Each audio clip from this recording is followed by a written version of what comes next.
Sophia Moshasha is a virtual reality expert. On this episode of the Business Samurai podcast, we take a deep dive into what is the metaverse, has virtual reality and meta become mainstream, what is currently practical good applications, and where does Sophia see this going in the near future into our daily lives. So there's a few surprises that I wasn't even aware of that we are already at. But sit back and enjoy my conversation with Sophia as we take a deep dive into the metaverse here on the Business Samurai podcast. Do you enjoy talking business? Do you enjoy reading about business? Do you geek out over the entrepreneurial journey? If so, then you are in the right spot. The Business Samurai podcast brings you the stories told by the people themselves. You'll be immersed in a wide variety of industries, from venture capital to gourmet popcorn, learning how to be a better leader, or the personalities behind solving the broadband crisis. At the Business Samurai, we believe it takes a wide variety of skill sets and experiences to be successful in business and life.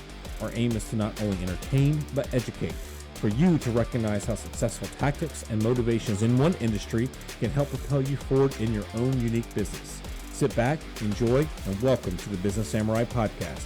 I am your host, John Barker. Why don't you give just a little brief background on how you got into emerging technology and as one of the thought leaders in the space and obviously everywhere based on what I just read. Yeah, so I started about 6 years ago at a company called Brightline Interactive. They're a custom content creator doing everything from interactive technologies to then VR and AR, to be inclusive of that. And I spearheaded that effort for them because they were just getting started in that technology. And in all of the research that I was doing as a marketing and business professional, all of the connecting that I was doing with others in the industry, I got to learn a lot about what was going on in the industry. I got to learn about who's who and where the innovations lied. And it became very intriguing to me, as I'm sure it is for anybody else that's in this industry. I fell in love with the technology after that. And that's how I got my start. And then I just took it and ran with it and just made it my business to know everything that was going on in the industry. That's awesome. I want to lay the groundwork for the discussion around immersive technology, Web 3.0, and just try to get everybody on the same plane, because I've been in tech for over 20 years and this stuff seems to be rapidly evolving, and even the term Web 3.0 and exactly what that means for everybody. So where do we stand with immersive technology that it's usable? Can you clarify what Web 3.0 actually is, since that's the new hot buzzword going around? Yeah, so I would say the more wider spread understanding of AR, VR came about in 2016-ish timeframe, where you saw more companies starting up to create for these experiences, and a lot more hardware that started being developed to be able to deploy these experiences on. And so that's about the time when I actually got started as well.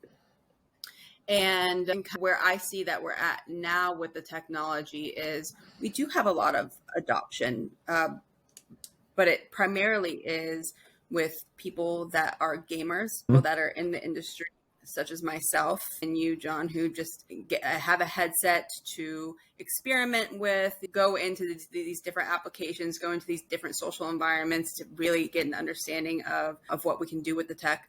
And then we have a large groupings of, I would say, more of very focused efforts on developing for the content. So from the brand side, it's very event-based, location-based stuff, campaign-driven initiatives. So you see a lot, and the consumer has seen a lot through that, but through very dedicated initiatives through these brands. And then on the enterprise side and the military side, you see a lot of adoption and experimentation going on, a lot around remote collaboration and training, and I would say remote modeling as well, and shared spaces to be able to do that virtually. But again, those are very siloed uses of the technology within the enterprise. The consumer hasn't really seen that side of it yet.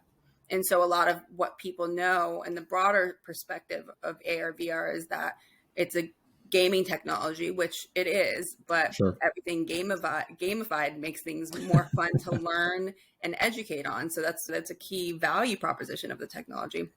But where I see it going, when I see it in terms of it being more popularized, is going to be very content driven and have that maybe that killer app by that brand or that enterprise, that company that people are already maybe familiar with, that are kind of driving the technology.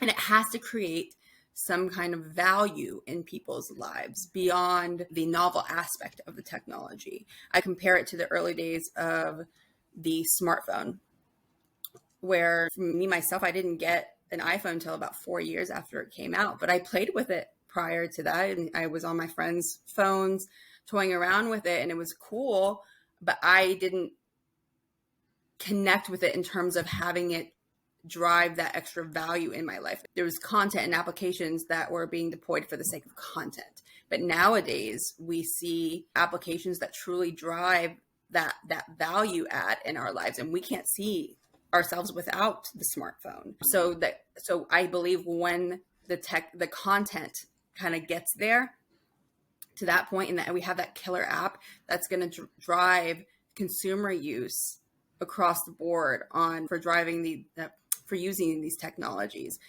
And I also believe that Apple will also be a big part of that as well, because they have a major influence in driving that consumer use of the technology. But in terms of hardware, we're already there. I think it's very capable. I mean, the Oculus Quest is a very capable headset, has a lot of content out there, super, super easy to use, a standalone headset. You don't have to hook it up to a really expensive gaming computer.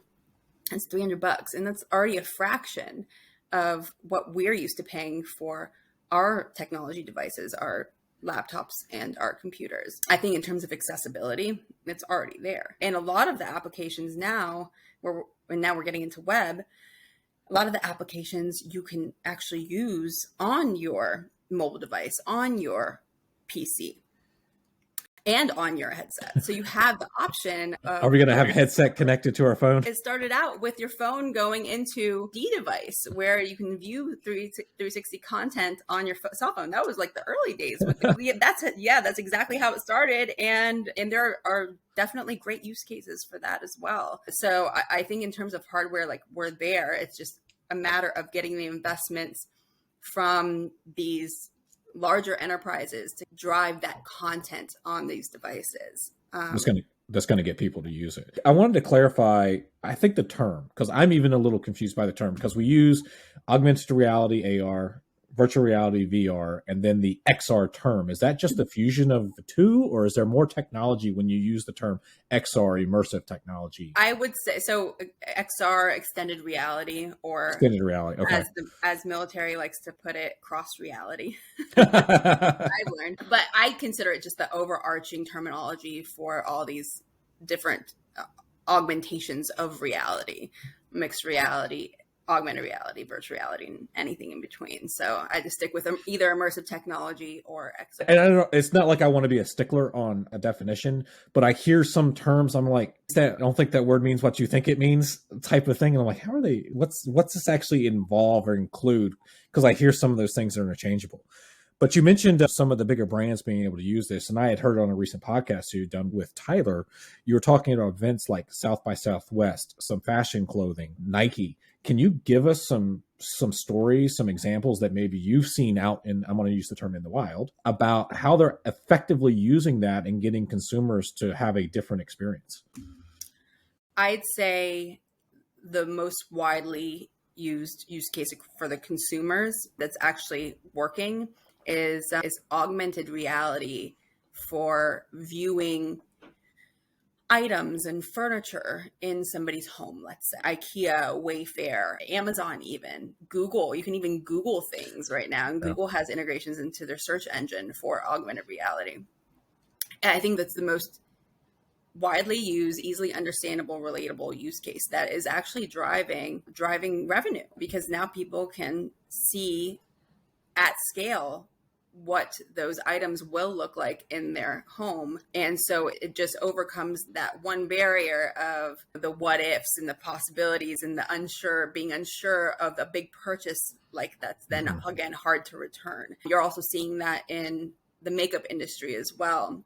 Okay. With facial augmentation through these various applications. It started with Snapchat, now Instagram is having it. And these are some of these filters are branded filters, and companies are investing in placing their brands into these augmentation sites, where then people can not only try on these different accessories and makeup brands, but they can also purchase within the app as well.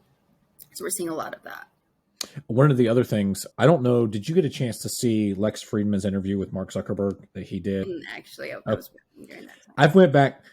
I couldn't watch this. It's 2 hours long, so I've watched it in chunks. But one of the things that I found interesting, that obviously Facebook's taken the term over Meta, and I don't think there's going to be any singular company that's going to be quote unquote the metaverse. I don't think this is Ready Player One environment. I don't know that we're heading down that path. But do you see the kind of the, particularly now that we've went through COVID and we're doing a lot of stuff here through web cameras, that we're going to get into these bigger virtual meeting rooms where we get all of the nuances as we were legitimately sitting next to each other with all of the nonverbal cues that I'm used to getting? Yeah, I'm already doing it. Are you? But then again, I'm in the industry, like experimenting with it. But tell us, give us an example of that. That's awesome. Yeah, so I'm not a gamer, so I don't go into VR to use the different gaming applications that are available. I just don't even have the time. But I do find the time for more of the social experiences. Okay. So I have attended concerts with holograms of celebrities that are playing, hosted by Altspace, because they're doing a lot of experimentation with their new mesh capability. I've hosted virtual experience and virtual events. Like you said, like you had mentioned, Ready Player Golf is a big initiative of mine and a couple others that I work with. And we hosted the first virtual reality charity golf tournament 2 years ago, and we've done it for the second year in a row, and we're gearing up for the third year as well. And we're proving that people will pay $100 a ticket to attend a virtual reality golf tournament. People within our industry, but people outside of our industry as well. We're getting a lot of new people in headsets to come into our clubhouse that we've built and engaged. Super realistic graphics. The avatars are awesome. You can upload a photo of your face and it superimposes it onto your avatar, and your mouth and your eyes are moving while you talk.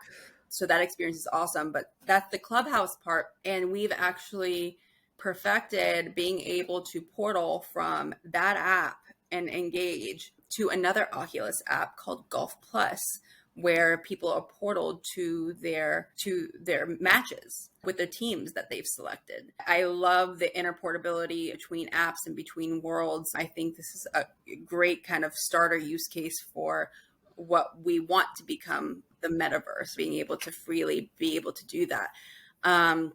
People are doing that. We see a lot with just in general, like remote collaboration, just as simple as meetings. There's a lot more that you can do with modeling and design in 3D that's super valuable for it in its own. But at the very basics, getting that feeling of being in a space with your colleague, with your friend, it's just a different type of relationship than what you can have over video, as we all know. I always said that VR was the next best thing to actually being somewhere in person and experiencing something in person. And they're definitely making that happen in these collaborative work environments. So you do see a lot of that. And it's cool because there's not a lot of customization of the spaces that you have to do. So anybody can go in and start a room in different applications. Spatial is a big one that's out there. And you can try it for yourself. And again, you don't have to be in a headset to do it, which is awesome because there are options. Is there going to be, you mentioned about being the next best thing to actually physically being there. Now that we've seen it, I do play games a little bit. My only experience with VR headsets has been in a video game mode. So to see something that's been practically, I'm sitting in a meeting, honestly, if there would be a podcast environment that I could record these in VR, that'd be kind of cool. That There just hit are. me. I'm about to look that up. Uh, how far away before you start bringing in other senses, smell being one of them, which is a big deal when you're talking about setting the environment. You're going somewhere and you got the smell of the ocean, the breeze, the leather of the chair you're sitting in the office, things of that nature to really make that a full experience. Yeah, the technologies already exist. They do. Okay. There's a company called OVR technology, and it's basically a strap-on COTS piece of hardware to your VR device, and they customize simulated smells. Wow. And not only that, there's variables of that smell depending on how close or how far you are from that object, and they can immediately turn those smells off and on depending on what you're doing. So, for example, one of the first times I tried the technology, they told me to pick a rose out of the rose garden. The rose was on top, the rosebud was on top, and there was dirt on the bottom where the roots were. And so the reason that they did that was because they wanted me to take a smell of the rose and then quickly turn it over to smell. And when I did that, the smells just turned off and on for the smell of the flower. And that's awesome. Smell is really cool. And then there's so many different types of other technologies for haptics, being able to feel things in virtual reality. Be haptics is one of them. Tesla suits, another really impressive technology. And they can do more than just haptics and feeling. They can do like heat and cool feelings. Sure. It can collect biometric data as well. So there's a lot of really cool technologies that are out there. I think we'll see more and more integration of that, but we're still in the early adoption stages of Right. XR technology in itself. The add-ons are going to be quickly to follow, but people still have to gain confidence in the use of XR technologies first. No. So one of the things that I'm most familiar with as far as when it comes to training has been in pilots. Pilots have had simulators around for a very long time. Now, a lot of them are still like, they're not just sticking on a headset. They're actually walking into a full-bodied 3-dimensional room with stuff set on there. But I do see that this would be, if you had a job or a position that was extremely dangerous, and like you said, now you can put heat and cold into it and the smell. Are we seeing an adoption for companies as a method to train people without actually sticking them into the dangerous environments? I think that is like the number one use case Okay. for VR and training in particular, because a lot of the times, and you probably know this from a pilot training perspective, like you can't even train on the physical equipment until you've passed a series of tests already and you've done the initial training, and then maybe they'll put you in after that. But even in other circumstances, training in oil rigs and oil fields, like they don't allow people to train there. So you're watching videos, you're reading manuals, you're taking multiple choice tests based off of. I would fail that job in a heartbeat if I couldn't put my hands on something. Well, you'd pass the test, and then you'd fail when actually life. Exactly. So I like to call it failing, being able to fail safely. Yeah. And I think that's very important to do, because we are able to relate our actual experiences and consequences from those actions to the consequences of what would actually happen to those actions. And believe me, if that doesn't stick, then not even a multiple choice test will help you. And obviously then beyond the danger part of things, just in general learning and education, it cuts down time significantly, creates other efficiencies, reduce costs as a result of this, and just makes people smarter, faster. And it's pretty incredible. How complex is it? I have some experience having managed like software development projects and things of that nature. But when you're talking about building a virtual world that you can walk through, that's being rendered in real time, essentially, what is the complexity and length of to be able to make that happen?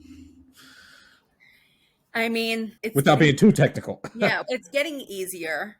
It is getting easier. There's a lot of applications out there that are helping democratize the creation of content, depending on what you want to do. Obviously, if you're talking about very specific, complex training scenarios, and that's a whole different ballgame. But I created my own 3D website on Frame and space. I consider Frame, Spatial's also another good one. The Wixes of 3D immersive websites. So it's pretty simple for people to get in there and start creating and experimenting with the technology. There's also a lot of low code, no code platforms to be able to drum up your own augmented reality experience that from, let's say you're a marketer and you just want to get something out there to the audience that is very simple, one asset, you bring it up with a QR code. It's easy to do now. So it's awesome. It's awesome that we're able to get the technology and the creation of the technology in the hands of more non-technical users. No, and I see that's probably going to expand the adoption, because you would see that again. I'll go back to gaming because this is a lot of the origination. People that do mods in gaming, it can make things last a whole lot longer than what the original producers of the content would actually do with the modifications. One of the things that I was curious about, coming from the cybersecurity background briefly, is privacy as well as security being baked in with this, because now you're talking so much more data points being tracked, being managed. And I don't know the volume of data. Obviously, it's going to be way much more if you're like eye tracking legitimately everything that your VR is in there, but also the ability, depending on the type of closed loop system that you're in, of somebody being able to kind of get into it and manipulate what you're seeing and have you walk into a door, for instance. I'm using that as an example because I'm staring at a door. Is that something that comes up as these things are starting to go to market and becoming more adopted? Yeah. And it's definitely a ongoing conversations that need to be continuously had, especially in the early stages of the technology, so we can get out in front of how this is going to be used, how the data is going to be used and tracked, and be able to protect people, especially because, again, inherently, this is a gaming technology. You're going to see a lot more kids in these devices. So how do we protect them? Especially since there are ways to monitor from a parental perspective, but if a kid you think they're going to figure that out? Yeah, I mean, you can have your phone so you can see what they're doing on the phone, but it's not like the TV's on in the corner and I can see out of the corner of my eye what they're watching on TV. That you're in a headset with a screen that's only available to the person that's in VR. So the opportunities are limitless, and the opportunities to be exposed to dangerous leading things are limitless. So yeah, then I have a lot of things to say about this. Please say. For websites that we go on, for example, and emails that we get, phishing emails, a lot of people, it's easy to get scammed that way because it's coming from a believable source, something that you've done business with before. The branding looks the same, the interface looks the same, so it's easy to give the wrong fronts this type of personal identifiable information already. So moving into the immersive space, think about how much easier it is to lead people, because I am building relationships now with avatars that sound like somebody that I like, or maybe I know, look like somebody now, because I can program it however I want with the coming of and all that stuff. I can make it look exactly like the likeness of somebody else with the voice box and everything. And then with the convergence of AI, machine learning, and getting to understand that person from more of that personal level beyond that credit card information that you put in the system, in your first and last name, your email. I'm learning behavior now. So it's a lot easier to trick people into believing that it's a credible source now. So those are the things that we should definitely be considering and be wary of. And I know there's a lot of organizations that are exploring how they can kind of help fight that battle earlier on and understand what those nuances are there. No, I totally agree. It's something that, in a whole bunch of other things, we start thinking the safety of life aspect should always be number one. And my concern had been, when you're doing something with startup costs that can be pretty expensive up front, that you try to rush it to market and to try to start getting some return on your investment. And so what's some of the stuff that usually get kicked to the side? Hey, we're not going to necessarily put all the security things in there in case this doesn't take off, type of thing. So that's been a potential concern. Do you see us at any point in the near future? Google Glass had been on and off that we're legitimately going around with a headset or something where we're constantly, our phones are close, but legitimately like a heads up display where we're constantly, you're looking around and you're constantly getting real-time weather, real-time traffic. It's doing facial recognition with somebody walking on the street. I forget, that was the Minority Report with Tom Cruise movie type of thing. Some of this does not sound far-fetched from being legitimately right around the corner. Not 50 years from now, but like 2 weeks from now. It's funny. The company I came from, we always got referred to or compared against the Minority Report. Like, yeah, you're doing technology like Minority Report. I'm like, I did not know that going into this conversation. If you can relate to that, then yes, that is true. And it is. It's interesting back from like the Star Wars times where sci-fi films are really leading the exploration into what technology, future technology could look like. Yeah, I'm not sure how much those producers and directors and writers knew about really the future capabilities, but it seems like looking back, it's kind of on point, right? I keep going, is that a chicken and egg thing? Because there's been there's no way for me not to talk about Ready Player One when you're talking about virtual reality. And yes, it's a young adult novel. Yes, I'm 40, and yes, I read it. But I'm reading this going, this seems plausible. I'm not going to say that the virtual reality environment that they discuss in that book seems plausible to me. 100%, it is. There are versions of Ready Player One out there, and Half-Life was a big use case. Oh, I forgot about that. That That was like a long time ago. Yeah. Yeah. And I actually know technologies that were featured in Ready Player One. The Infinideck was one of them with the omnidirectional treadmill. Tesla suit was one of them with the full body haptics. Okay.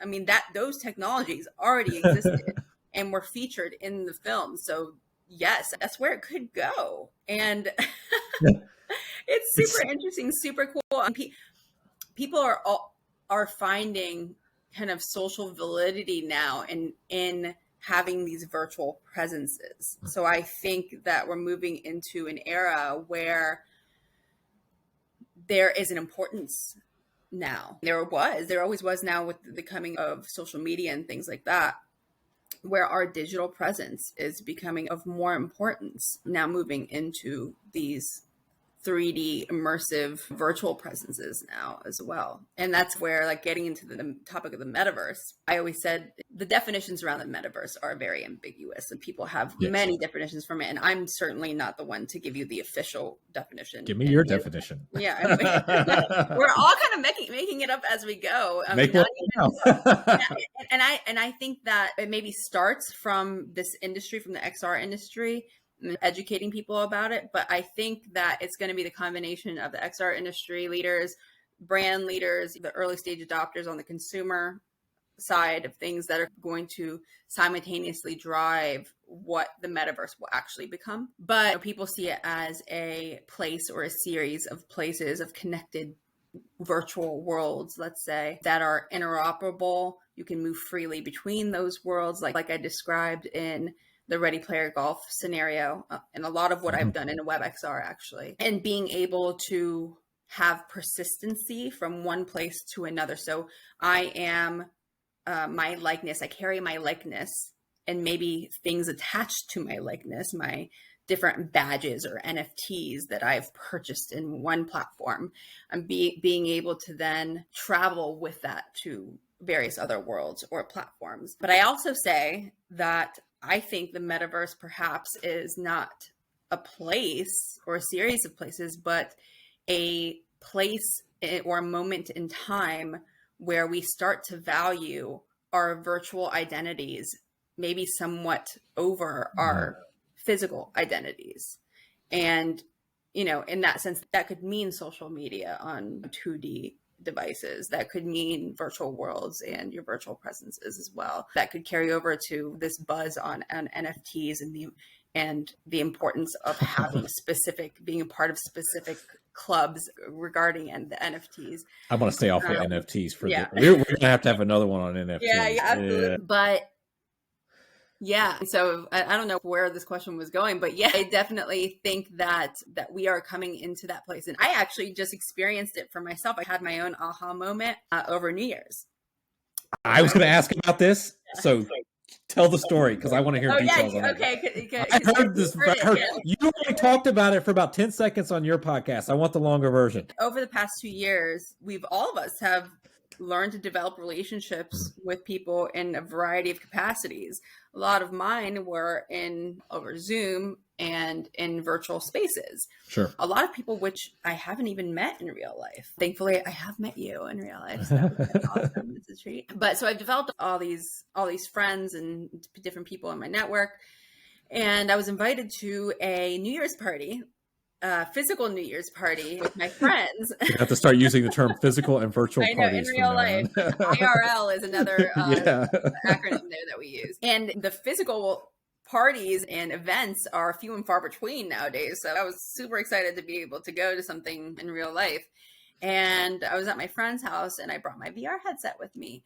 And there were 5 other VR New Year's Eve parties that I was invited to or knew of that I wanted to go in, because they were all on different platforms. Different friends were going to be in different places, different special guests and celebrities and music appearances and performances that were happening. It seemed exciting, sometimes even more exciting than what I was doing that night. And after the champagne pop, I excused myself and locked myself in a room with my VR headset and started party hopping in the metaverse. And I was like, okay, it's time to take a break. I need to go visit my other friends and make my appearance there. Because I knew I had people that were looking to see me.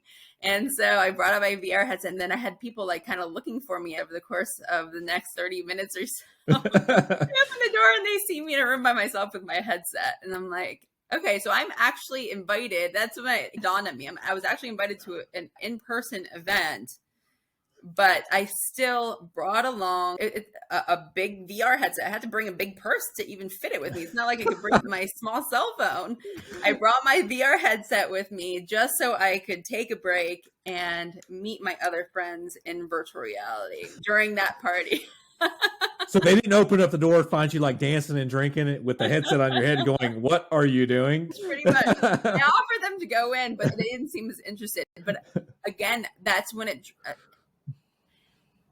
people have fun in virtual reality, the people that I introduce them to, but it's not the same as when you develop relationships and you have a purpose-driven need to go into these spaces. I don't know if I would have just brought a headset to be in a headset, but I knew people that were going to be at these parties. I had developed relationships with these people. We have VR party crashers. So I felt a responsibility towards going into VR, sure. Whereas maybe some of my friends didn't feel that same.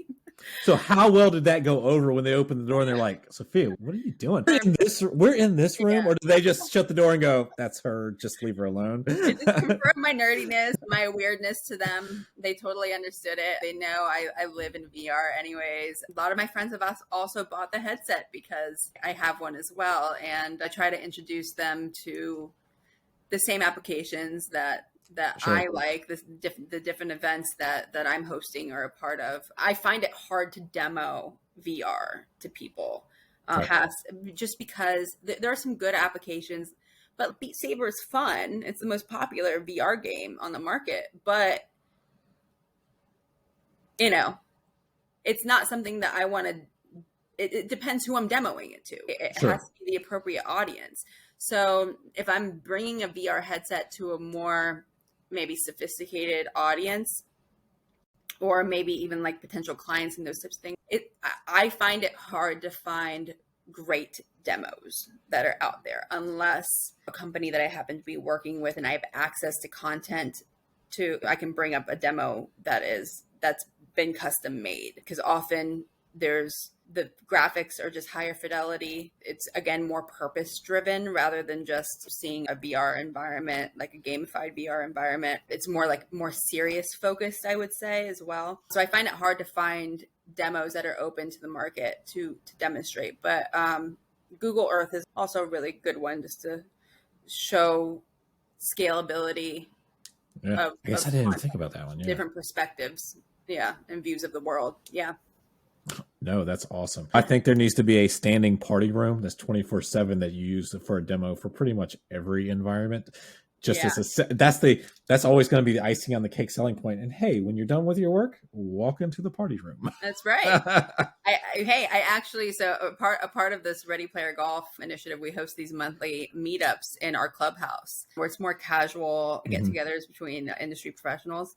And one's happening today. I know this podcast is going to be released later on, but it's every second Friday of the month. So if you go to playergolf.com, it's a great way to experience a more serious social environment, I would say. People that, us, that we can relate to and talk to. So that's awesome. I had a blast. Thank you for educating my lower level of intellect on this. Where, if people want to reach out, connect outside of your Ready Player Golf, what's the best way for them to do that? LinkedIn. I'm on LinkedIn like 24/7. Sophia Moshasha. You can find me there. And I have other on Twitter and on all of those at Sophia Mosh. Right. Just look me up on Google. You'll find a bunch of resources there. And I'll make sure to have the bigger stuff in the show notes. Out of curiosity, just over here, you said you had built your own 3D website. What do you have the link for that? I'll share the website with you as well. I have a personal website that just has some of the things that my initiatives that I do, speaking, the features and all that stuff. And I was like, I need to practice what I preach here. Create an example of it and display those items in some cool, unique ways on the immersive web. And so that's why I did it. I was like, I just need to get in it and start creating myself. So I'll share that with you. And it's just more all about me stuff. No, but it's good practical example for something that's new for probably 9% of us that have not. Exactly. Other than the scratch and sniff type of thing where we saw it and then walked away, to be able to dive into it a little deeper. So yeah, I'll get that from you. I'll make sure that's in the show notes and all that kind of stuff. So really appreciate. Thank you. Thanks for having me, John.